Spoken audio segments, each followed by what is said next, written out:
আজকে কিছু কলিজা ঠান্ডা করা ভর্তা বানাবো, আর এই ভর্তা খেলে আমার মন প্রাণ সবকিছু ভালো হয়ে যায়। আর বরাবরই আমি একটু ভর্তা বাদ বেশি পছন্দ করি, যার কারণে ভর্তার প্রতি আমার একটু বিশেষ দুর্বলতা আছে। আর আজকে এই ভর্তা করার জন্য এই তো বাগান থেকে আমি কিছু সবজি কিছু পাতা তুলে নিচ্ছি, কচু পাতা, লাউ শাক, পুঁই শাক, তারপর গিয়ে এখানে আরো আছে টক পাতা। টক পাতার ভর্তাটা এত টেস্টি, যদি একবার না খান তাহলে বুঝতে পারবেন না। আর আপনাদের এদিকে টক পাতা আছে কিনা অবশ্যই জানাবেন। তারপরে চলে আসলাম এই যে আমাদের নদীর ঘাটে, এখানে পাও ধোয়ার জন্য চলে আসছিলাম। আর এই ঘাটটা আমার এত পছন্দ, আর এখানে আসলে কেন জানি অন্যরকম একটু শান্তি লাগে। তো পাওটা ধুয়ে আমি আবার বাসায় চলে যাচ্ছি।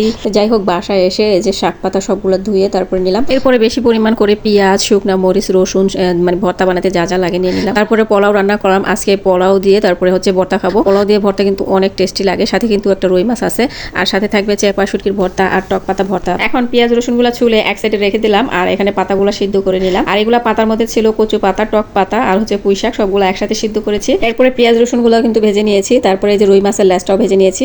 রুই মাছের লেজটা ভর্তা করবো। এখানে লেবু পাতা দিয়ে দিলাম, সবকিছু একসাথে দিয়ে পেঁয়াজ কাঁচামরিচ এগুলো ভাজা ভালো করে দিয়ে লেবু পাতা দিয়ে যে ভর্তাটা বানিয়েছি এতটা অস্থির হয়েছে। এরপরে কিন্তু লাউ পাতা দিয়ে চাপা শুটকি ভর্তাটা বানিয়ে নিয়েছি। তারপরে কিন্তু আবার টক পাতা ভর্তাটাও বানিয়ে নিয়েছি। আর এদিকে আমি এত কষ্ট করে ভর্তা বানাচ্ছি, আর একজন কিন্তু ভর্তা নিচ্ছে আর খাচ্ছে, পরে আমি পাবো কিনা সন্দেহ। আর প্রত্যেকটা ভর্তা যদি নাম্বারিং করা হয় তাহলে 10-এ 10 পাওয়ার মতো। আর এখন খাওয়া আজকের মতো এই পর্যন্ত। ভিডিও ভালো লাগলে একটা লাইক দিতে ভুলবেন না। আসসালামু আলাইকুম, আল্লাহ হাফেজ।